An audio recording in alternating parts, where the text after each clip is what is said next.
Hello la team, aujourd'hui je te propose de quelque chose de vraiment spécial. Imagine pouvoir résumer en 8 ans d'expérience en crypto-monnaie en seulement quelques minutes. Petit spoiler, c'est exactement ce que je vais faire dans cette vidéo. Allez, c'est parti.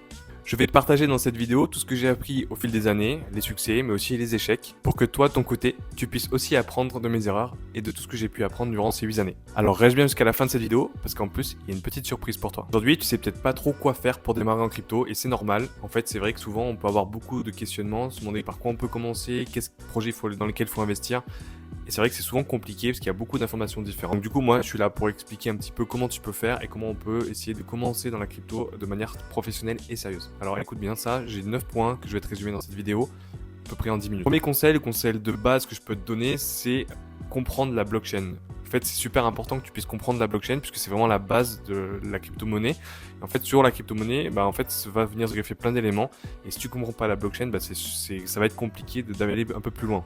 Pour t'aider à appréhender ça un peu de manière un peu fun et imagée, je t'ai créé une petite vidéo que tu peux voir en description de cette vidéo-là, qui va t'expliquer de manière imagée et de manière simple comment fonctionne la blockchain et qu'est-ce qu'il faut que tu fasses pour essayer de voir qu'est-ce que c'est qu'un hash, qu'est-ce que c'est qu'un bloc, qu'est-ce que c'est qu'une blockchain et comment fonctionne le Bitcoin de manière générale et les blockchains de manière générale.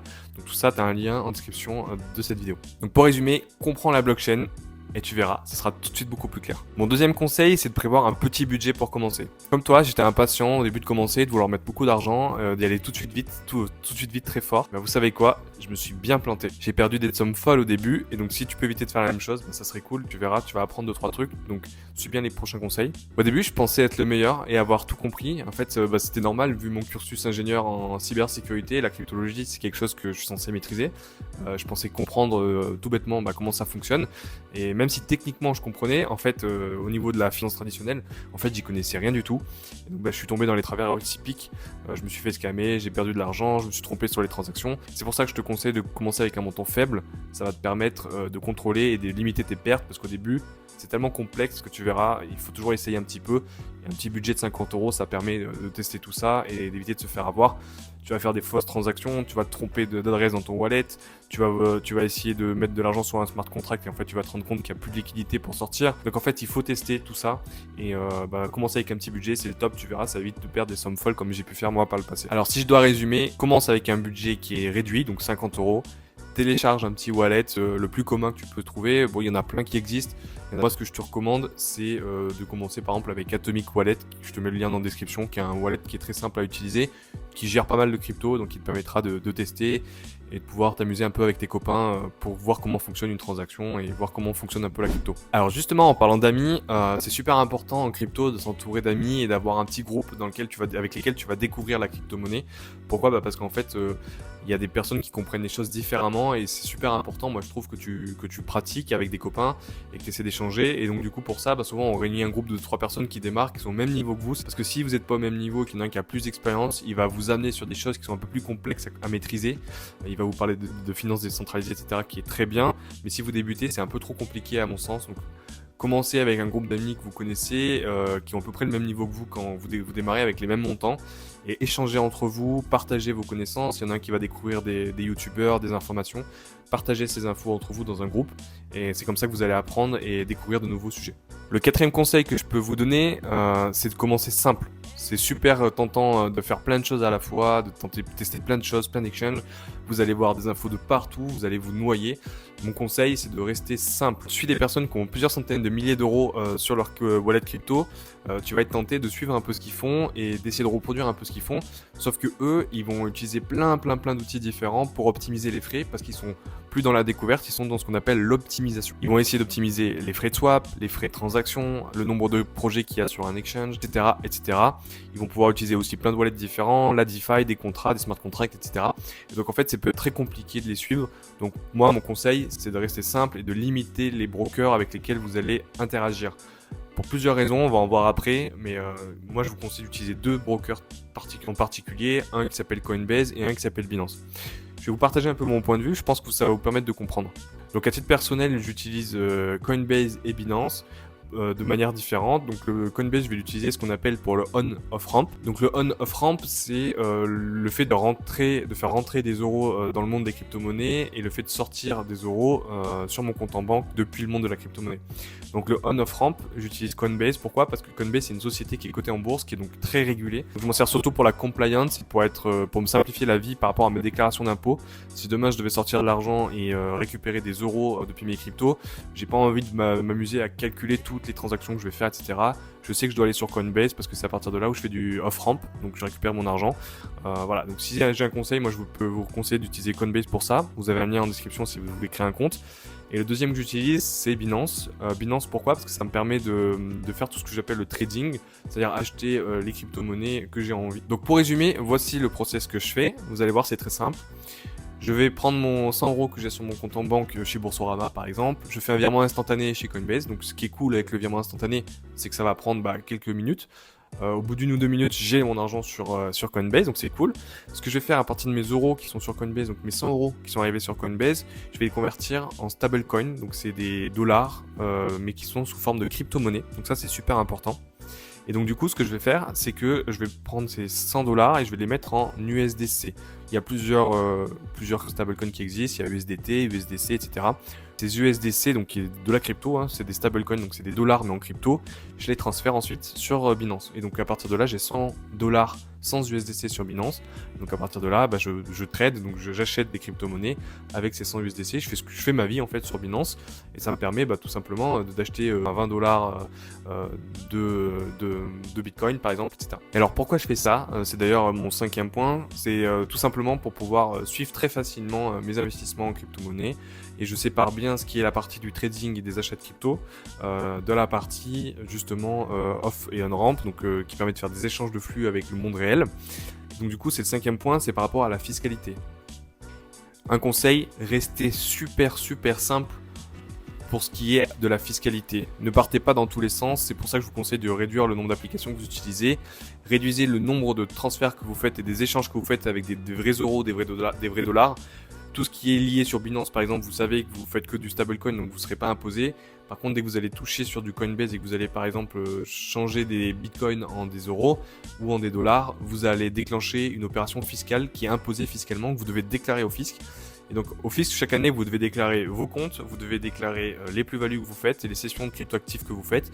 Donc, restez simple, évitez le plus possible d'utiliser des fiat, utilisez des stablecoins, ce qu'on appelle, donc USDC, USDT, DAI, il y en a plein. Privilégiez ces méthodes-là et donc utilisez Coinbase uniquement pour sortir et faire entrer de l'argent. Et comme ça, vous restez super simple pour la déclaration d'impôt. Vous avez seulement 2 exchanges à déclarer, Binance, Coinbase, vous allez voir, c'est super simple. Donc voilà, évitez 36 000 applications, Trade Republic, etc.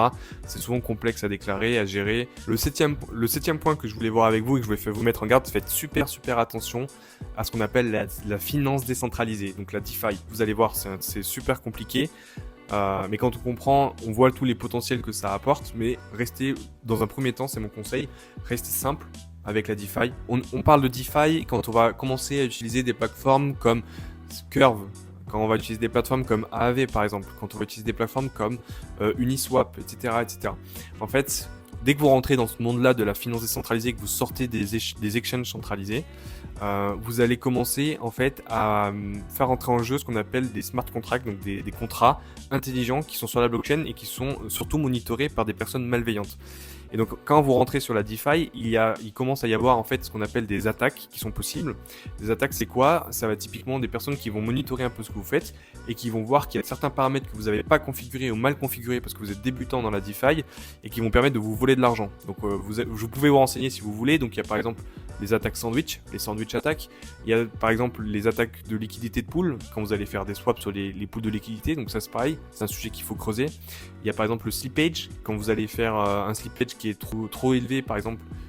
Du coup il y a quelqu'un qui va détecter que votre slippage est élevé, il va s'en servir en fait pour faire monter le prix artificiellement. Vous allez acheter finalement la partie la plus chère du token. Et donc en fait la DeFi c'est très puissant, on peut faire plein de choses, mais il faut faire très attention. Donc mon conseil, tant que vous n'avez pas touché et creusé les sujets du slippage, des pools de liquidité, des sandwich attacks et d'un peu la DeFi, de comment ça fonctionne, comment fonctionne un smart contract, Et donc après que vous avez appris un peu, monté en compétence sur ce sujet, vous pouvez commencer à l'utiliser. Mais mon conseil, restez loin parce que c'est très dangereux. Point numéro 8, faites très attention à celui-là. Il est super important aux scams et aux arnaques.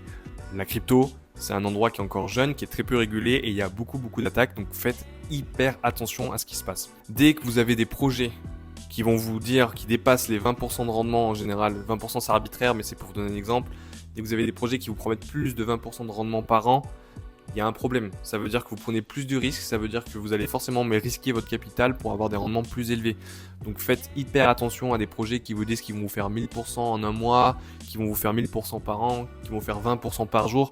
Très attention à ça, c'est souvent qu'il y a un risque et le risque c'est vous qui le prenez, c'est pas le projet. Deuxième chose, il n'y a pas de solution magique, il n'y a pas de solution miracle pour devenir riche. Je suis désolé, c'est pas sur ma chaîne que vous allez voir, vous allez devenir riche en 2 jours. On peut devenir riche en crypto, on peut gagner beaucoup d'argent, mais ça se construit, ça prend du temps et il faut surtout se renseigner et se former pour pouvoir garder cet argent. Combien de fois j'ai vu des personnes, même des copains très proches, qui m'ont dit faire fortune, qui ont gagné des centaines de milliers d'euros sur des projets, sur des memecoins par exemple, qui se voyaient multimillionnaires et qui en fait du jour au lendemain, le projet s'est fait dump, donc c'est-à-dire qu'il y a eu une chute violente du cours du projet. Et au final, ils sont passés de plusieurs centaines de milliers d'euros à quelques milliers d'euros. Donc c'est super dur à encaisser, c'est super dur à tenir dans le temps. Quand on investit en crypto, c'est possible de faire des gains, mais c'est aussi possible de faire des pertes. Donc, il faut faire très attention à ce que vous faites. Et si vous n'avez pas une stratégie construite avec des gains et des prises de gains un peu réguliers, vous allez aller droit dans le mur. Donc, un conseil, faites attention. Il n'y a pas de projet magique, il n'y a pas de richesse rapide. Tout se construit et il y a un temps à avoir pour accumuler un peu du savoir et surtout prendre les bonnes décisions et savoir prendre des gains. Parce que si vous ne prenez pas de gains, vous allez aller droit dans le mur. Autre point qui est super important sur les arnaques en crypto, ne donnez jamais vos clés privées en crypto. Les clés, c'est quoi? Si je devais vulgariser, c'est un peu le mot de passe qui permet d'accéder à vos cryptos sur votre wallet. Ne donnez jamais les clés à personne. Vous pouvez être avec des copains sur votre wallet qui vous expliquent, d'accord? Mais ne donnez jamais les clés. Pourquoi? Parce que les clés, ça permet d'accéder à votre crypto. Et donc, quand vous donnez la clé, vous donnez la possibilité à quelqu'un d'accéder à vos cryptos. Donc, donnez jamais les clés. Si tu veux creuser un peu plus et que tu veux sécuriser un peu plus les choses, moi je te conseille de regarder du côté de Ledger. Ledger, c'est un wallet, ce qu'on appelle un hardware wallet qu'on utilise souvent pour sécuriser sa crypto. Tu verras, en général, c'est utile parce que ça permet d'éviter justement que quelqu'un te vole tes clés. Parce que la clé est protégée dans quelque chose qui est physique. Donc ça évite qu'on te vole. Et c'est ce qu'on utilise généralement en crypto. Dès qu'on commence à avoir plus de 2 ou 3 000 euros, en général, on prend un Ledger. Point numéro 9, tu vas voir, ça va être assez compliqué, mais souvent, tu vas être incompris. Incompris par tes amis, incompris par ta famille, incompris peut-être par ta copine ou ton conjoint. C'est super compliqué d'être en crypto. Pourquoi? Parce qu'en fait, on comprend l'économie, on apprend l'économie et on apprend la finance. Tu vas avoir plein de prises de compétences et de connaissances sur des sujets financiers, que ce soit le crédit lombard, que ce soit la collatéralisation d'assets, que ce soit les rendements, que ce soit les crédits, les échanges de gains, le trading. Et donc en fait souvent les gens ils vont pas te comprendre. Quand tu vas essayer de les convaincre et de leur parler, ils vont avoir peur. Pourquoi? Parce que en France on est souvent en fait salarié, on a souvent une culture du salariat.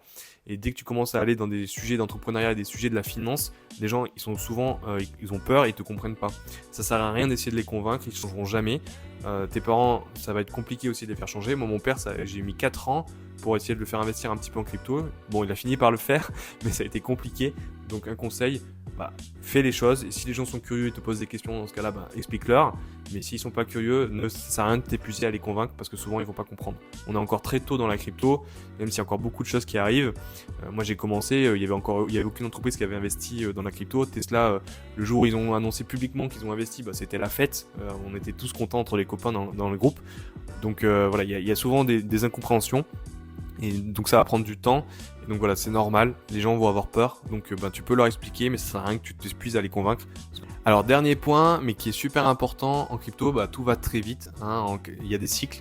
Donc c'est super important de se former sur les cycles de 4 ans, les halvings. Et maintenant il y a des infos à ne pas manquer. Il y a des faillites, il y a des beaux lancements, des beaux projets qui se lancent. Il y a certains projets que vous allez suivre qui ont ce qu'on appelle des tokenomics. C'est-à-dire les tokenomics, c'est comment ils libèrent un peu l'argent qu'ils ont acquis pour faire une levée de fonds par exemple, et comment ils vont faire pour la distribuer. Alors il y a des phases de déblocage de fonds qui peut faire chuter le cours de la crypto-monnaie. En gros, c'est super important de se tenir à jour sur toute l'actu. Donc c'est super compliqué parce qu'il y en a plein de choses qu'on peut suivre. Moi ce que je vous recommande c'est d'utiliser X, donc Twitter, et donc suivre un peu des comptes. Il y a Plan B pour Plan BTC, il y a WillyU, il y a CryptoPixou, il y a Crypto Formation, donc Paul Crypto Formation qui est un très bon vulgarisateur. Donc il y a plein de comptes que vous pouvez suivre, donc inscrivez-vous sur Twitter et donc commencez à suivre des comptes pour un peu avoir de l'information. La deuxième chose, c'est de se renseigner sur YouTube. Il y a plein de contenus gratuits. Ça sert à rien pour moi de payer des formations payantes au début. Quand on commence en crypto, en général, il y a plein d'infos gratuites sur Internet, sur YouTube. Vous tapez qu'est-ce que le stacking sur YouTube, vous allez voir tout de suite ce que c'est, qu'est-ce qu'une blockchain, qu'est-ce que le Bitcoin. Il y a plein de contenus. Donc vous pouvez commencer gratuitement. Pas besoin de rejoindre des clubs de formation qui vont faire payer des centaines d'euros, voire des milliers d'euros. Commencez simple. Troisième point, c'est aussi d'utiliser Telegram. En fait, dans le monde de la crypto, on utilise énormément Telegram. Alors attention, sur le point de scam, des arnaques. En fait, Telegram est très utilisé pour les arnaques parce que c'est très facile de te contacter sur Telegram. Donc vérifiez bien un peu la sécurité de votre profil quand vous l'installez. Puis après, créez des groupes avec des personnes que vous connaissez et évitez de parler à des gens que vous ne connaissez pas. Et si vous les connaissez pas mais que vous les avez rencontrés sur Internet, ne leur donnez pas vos clés privées, votre mot de passe, votre identité. Voilà, restez protégés. Mais Telegram est très utilisé dans le monde de la crypto. Enfin, un dernier point, suis des newsletters de qualité. Tu as plein de personnes qui vont proposer des newsletters. Les newsletters, c'est quoi? C'est en fait, ils te condensent des informations, des actus, des aspects techniques qui te permettent un peu de suivre par mail rapidement un peu des sujets dans la crypto sans être tout le temps derrière ton ordinateur. Ça, c'est super pratique. Moi, j'en ai plein. D'ailleurs, moi, j'ai une newsletter qui s'appelle clementcrypto.com. Je vous mets le lien en description, dans lequel je fais des actus et puis je donne un petit peu des éléments techniques pour apprendre et apprendre un peu de manière sérieuse la crypto. Je vais pas vous expliquer comment faire 1000% en 3 jours. Moi, c'est pas du tout mon objectif. Mon objectif, c'est que les gens gagnent sur le long terme, qu'ils soient pas cramés. Donc ça, c'est le but de ma newsletter.